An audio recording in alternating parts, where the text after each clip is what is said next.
yaa dubbiinsaa waan akka isaan jedhan imala ijaarsa biyyoolessaa moo waan Itoophiyaa jedhan isaa wajjin walitti qabsiiseeti kan waa'ee sabboonummaa kan inni gaafates qabsoo Oromoo waa'ee sanaa wajjin walitti qabsiiseeti kan inni gaafate. Garuu immoo waanuma kolfaa waan ta'eef waan umtalleensaa sun waan kolfaa waan ta'eef waa tokko sitti himaan asuma asumarraatiiti. Waa'ee Eertiraa bareentuudhaatii fi doorii kaafneerra miti. Akkasumaa jedhe miti intinaadhaanis immoo akkasuma jechuun akkasuma. Amma immoo yoo akkas ta'e asmaraanis asmaraadha. Innis kanuma keenya jechuudha. Asmara. Yoo akkas ta'e Adwaanis adduwaadha. Kanuma addaati kan innis dhuma keenyadha. Yoo akkas ta'e addigiraatis adda giraati. Kun hundumtuu wanuma keeti. Yoo maqaan wal fakkaate amma dooriin Oromoodha sanni jedhu afaan faranjii keessa bilii faan jiru. Bilii faan jiru, bilisseen faan jiru. Isaanis Oromootuma jechuudha. Isaanis amma gaasicha akkasitti maqaan akka ittiin walitti bu'a yoo ta'e karaan jechuunis karaan jechuudha bakka karaan jechuudha. Anuma keenya hundumti isaayyuu akkas taanaani hamma Ijiptittuu deemte maaliif afaan kushitikiitii dubbatu turan miti isaanumtis warri Nuubiyaas isaan gaditti afaan kushitikii dubbatu turan miti hundumtuu lafti waan afaan Oromoo fakkaatu hundumti isaayyuu kanuma keenya hunduma isaa irra turre jechuudha. Amma waggaa 1000 dura Oromoon tureera naan jechuudha afaan Oromoo dubbatamaa ture waggaa 2000 dura akka itti nutti bu'uudhaa fi jechuun waan nuti bara barumsaatti barataa turre sanatu sirrii miti jechuudha akkaataa adeemsa afaan Oromoo gaaf tokko dhalate miti adeemsa keessa afaan Oromoo ta'aa dhufe afaan Kush keessaatii bahee afaan Sumaaleerraa bahee dhumarratti afaan Koonsoorraati addaan baheeti mataa isaa danda'ee adeemsa keessa dhufe. So innumti warri Oromoo ta'e kun iyyuu afaan Kush jechuun afaan Oromooti jechuun kun irraatii of eeguu qabu. Akkasitti hin deemu. Akkasitti miti kan inni deemu dubbiinsa afaanni yeroo keessadha kan inni dhufe. Isa kana garuu walitti qabsiiseeti inni sabboonummaan Oromoo durii jalqabnee iyyuu keessa turre sabboonummaan sirna Oromoon jedhan sirna malee biyya Itoophiyaati wajjin wal loleeyyuu hin beekuudha kan inni jedhu. Kun dhugaadha. Nutis hin barre kanaan dura warri wadduma bilisummaa Oromoo irraati warri barre jagnootuma Oromoo warra duraaniis irraati wanti nuti barre eeyyee sirnaa wajjin malee uummataa wajjin yookiis biyyaa wajjin lola qabaannee hin beennudha kan inni jedhan akkamatti barre dhugaadha kun waan haaraa inni dubbate miti kun dhugaadha. Garuu dubbii kana waan sii kaasee fi sirna koloneeffataatu ture jenne nuti. Kana barre nuti. Sirni suni sirna koloneeffataati. Sirna koloneeffataa jirti cabe uummanni Oromoo. So sirni suni ofuma sirna jedhanii waan dhiisan miti. Sirna maalii ture? Sirna koloneeffataati ture. Sirni koloneeffataa immoo halagaatu dhufeeti. Sirna sirratti ijaareeti. Oromoo waan taateef si moggeesse. Namoota Oromoo ta'an achi keessaatti funaannachuusa miti kanatti ilaaluun sirrii jiru. Oromoo waan taateef irraa si moggeesse, haqa keessi dhowwatee, lafa sirraatii fudhatee, lafee sirraa fudhatee, afaan sirraa fudhatee, eenyummaa sirraatii fudhatee, qabeenya kee waan ta'e gadaa ittiin bulchu sirraa baasee sirna gara biraa jalatti wanta si galcheefi. Saniif lolle malee uummata kan biraatiif waan jedheeti sirna koloneeffataati kan nuti lollee jechuudha. So sarxa dingil maal jechuudha waa'ee sarxa dingil 1499tti matsawaa ture jechuun maal jechuudha. Sarxa dingilis Oromoodha ture. Sababa kanaaf amma Aduwaatti nu deemee loleera ammas masawaa sana fudhatuun nurra jiraadha moo maal jechuudha achi keessatti kana kaasuun maaluma jechuudha. Yookiis 1522tti Susniyoos asuma intinaadhaa deemee asuma gindabaratii deemee jechuun nuti bulchaa nu hidhata kan achi biyya bulchaa ture jechuudhaaf immoo sirna sana keessa turreedha moo ittiin Itoophiyaas ijaaruu sirna koloneeffataa keessa ijaaruufis namoonni tokko keessa turanii Susniyoos dhaqee Oromoo keessatti guddate afaan Oromoo dubbate. Waraanni isaa wajjin turanis garuu sirnuma keenyadhaan numatu of koloneeffatee ture ammoo Gaaffiin isaa maali? Ani waan inni jechuudhaaf barbaadu gaaffiin Oromoo bu'uurarraayyuu sirriin turreedha. Gaaffiin Oromoon kaasee sirna koloneeffataati kan jedhu kuni jalqabumaa jalqabee bu'uurumarraatiiti sirrii mitiidha. Malee Oromoon masawaattis deemeera ambaa sooraa maaloo ka jedhanii jijjiiru Eertiraa keessa achi dura siidha turre aangoon keenya hamma sana turre kanaafi kanaa gaditti hin xiqqoofnu sichi xiqqoo ta'uu nurra hin jiru isa kana ani sirreesseera.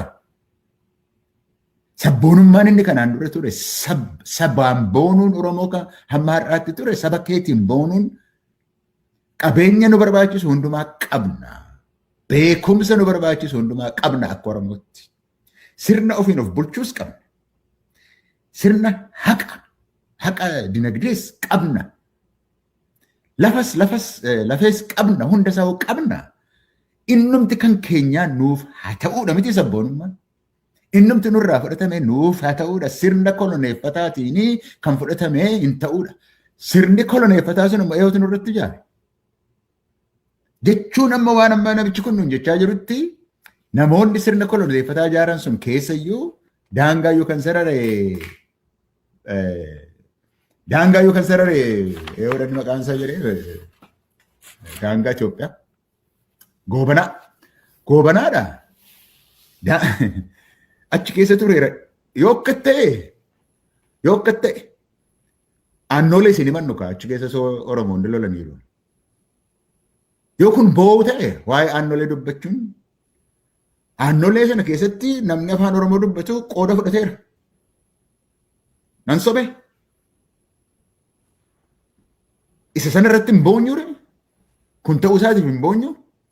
Namuma keenyatu akkasuma godhee nuun jechuudha barbaada balaa amma namichi keessan kun. Anis yoon isin ajjeese sanumaa jechuudha. Abiyyis yoo nu ajjeese bo'uu hin qabnudha. Yaa bo'uu hin qabnu. Exactly. Yaa amma kan inni gaaffii namootuma sanatu keessa ture. Namootuma keenyatu keessa ture. Sababa kanaatii fi waan boonyu hin qabnu.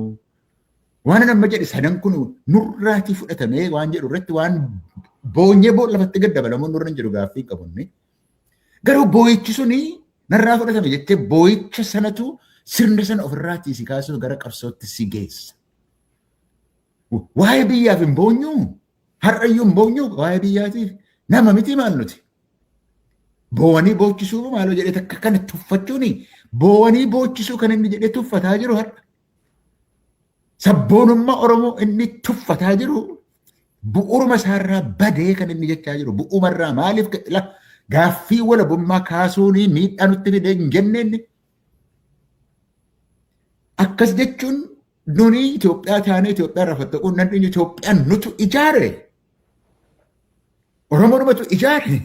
Ragaan isaa immoo namoota Oromoo ta'antu keessatti gale. Akkas taanaan Ingiliziinis Naayijeeriyaa hin koloneeffanne akkas taanaan. Maaliif namoota Naayijeeriyaati miti kan Naayijeeriyaa keessa. Akkas taanaan Hindiinis Ingiliziin hin bulchine. Ingilizii irraati bidda bilisan baha jechuu gaaffii kaasuun irra hin turre jechuudha. Keeniyaanis maaloonis kaasuun irra hin turre. Sirna kanatu nurra jira. Sirni isaa immoo maqaan isaa sirna maaliitii? Sirna koloneeffataati jenne gaa. Sababa kanaatii fi Oromoo keessa goota meeqatu dhume. Oromoo keessa. Inni hundumtuu dogoggoraaf dhume nuun jechuudha. Gaaffiin bu'uurarraati sabboonummaa ta'uun irra hin turre.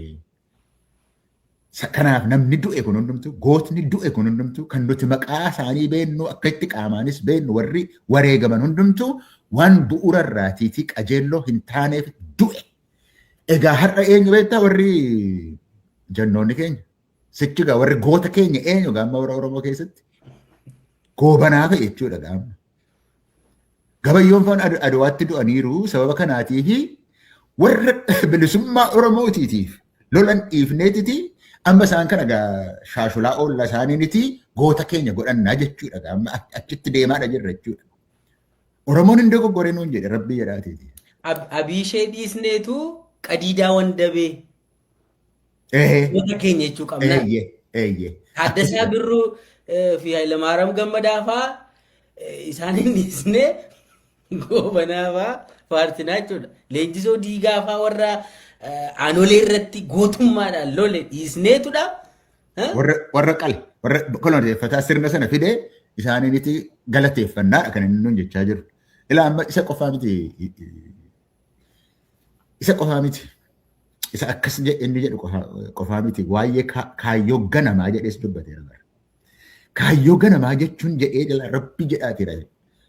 Kaayyoo ganamaa kan inni jedhee kaayyoon ganamaa warri kaasan warra akka Taaddasa Birruufaa kaayyoo ganamaa jechuun walabummaa lafa.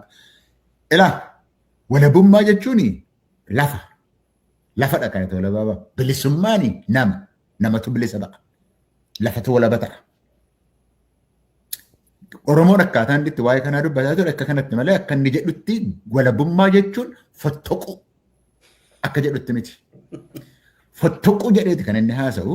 Isa immoo ABO'n inni xiqqeessuudhaaf amma kana karaa fagoo deemaa jiru kuni ABO'n iyyuu sagantaa isaan jalqaba baafatan keessa nuti akka dhaabaatti Oromoon yoo fottoqe wayyaa jenna.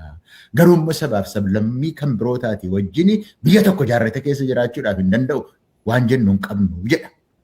Filannoodha lafa kaa'e siin jechuu gooti ganamayyuu kaayyoo ganamaa inni jedhu sana keessattuu. Kaayyoo ganamaa garuu akkaataa inni itti kaa'e yoo namni hubateera ta'e. Kaayyoon ganamaa barnootadha kan barbaachisee maccaaf tuulamni meeccaaf tuulamni kan inni jalqabee gaaffinni kaayyoon ganamaa irraa hubadhu kaayyoo ganamaa inni jedhe. Kaayyoo ganamaa inni lafa kaa'e barnoota barbaannaa jedhanii isa immoo qubeedhaan miti. Barnoota barbaannaa jedhanii Fidel Saraawitii jeneraal isa immoo jeneraal Taaddasaan amma gaafa xaqilaa ministeera Akililuun dammaqsutti hin barbaachisu jedheeti kan inni kana dubbataa ture. So barnootadha haayilee fidaas yoo ta'e hin fooyyessin inni jedhu. Lammata mana amantaa jedhe beektaa. Mana amantaa keessaatii qooda fudhachuun nurra jiraadha. Sadaffaa hoomaa waraanaa keessatti itti dabalamuun nurra jira. Arfaffaa biirokiraasiitti itti dabalamuun nurra jira. This is kaayyoo ganamaa isaa. Akka inni amma nuu dhiyeessutti kaayyoo ganamaa jechuun kanadha. Akkas jechuun egaan mana amantaa keessatti tokko akka isaan fottoqan ortodoksii irraati mana amantaa keessatti waan warra gara biraa miti. Achi keessatti Oromoo galchuudhaatii fi ani hojjedheera amma barreessaan beeta keenati Oromoo ta'eera kanaaf gaaffis hin barbaachisu gaaffiin bu'uuraa isa ta'u isa waan ture. Mana maroo musliimaas warra musliimaas kan amma hoogganaa jiru Oromoodha. Sababa kanaatii fi dhumeera gaaffiin achitti galuudhaaf gaaffiin ganamaa gaaffiin kaayyoon ganamaa isaan kanadha. Arfaffaa biirokiraasiitti galchuudhaa fi yilmaa faatu keessa ture har'a hunduma isaatti itti galleerra Somaaliyyuu itti galchineerraa jedhe bara. Somaaliyyuu yeroo jalqabaatiif itti galchineerraa. So kaayyoon ganamaa kana ture. Yaa Rabbi maaloo yoo nu dhiiste maal yoo nu maarte yaa Rabbi kana keessa kaayyoon ganamaa kan Oromoon itti wareegama beeka bahee barnoota fidala baruudhaa fi mana amantaa keessaati qooda fudhachuudhaa fi hoomaa waraanaatti galuudhaa fi hoomaa waraanaa amma kan hogganu Oromoo ta'uu isaati miti kanaaf bilisoomeedha reefuu naa galte naafu asuma taayituu naa sa'u dubbiin naa galte kaayyoon ganamaa ergee kana taate. Kaayyoon ganamaa waan ammaa qaanisiin jedhu shanan kan ergii taate dhuguma guutummaatti bilisoomteetti Oromoon maaliif moggeeffamne amma immoo masaraa Minilikittuu galleerrooti maal si barbaachisa kana caala akkasittidha kan inni dubbatu.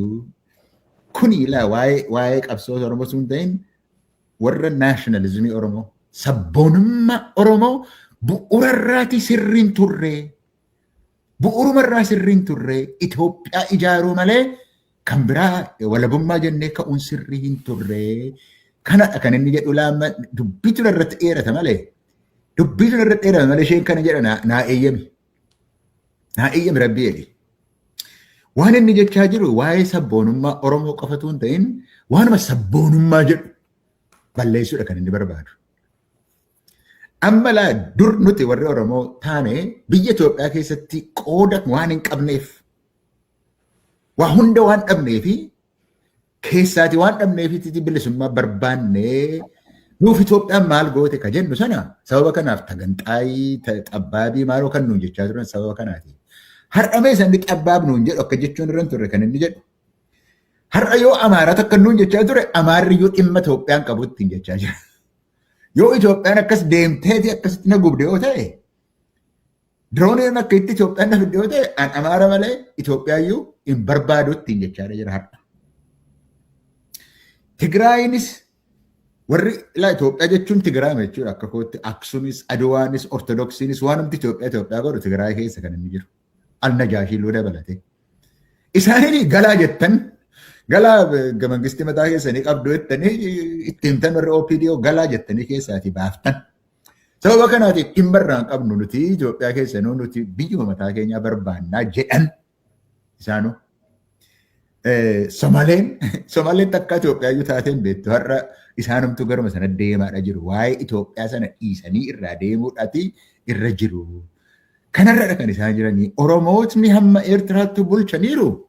Isaan kana hundumaa nuti immoo gadi qabneetu Oromoo jalatti Itoophiyeessineeti bulloo jedha ta'e rakkoonsaa kana yoo ta'e ani garuu rakkoonsaa kanadha kan inni jechaa jiru. Rakkoonsaa isa kanadha.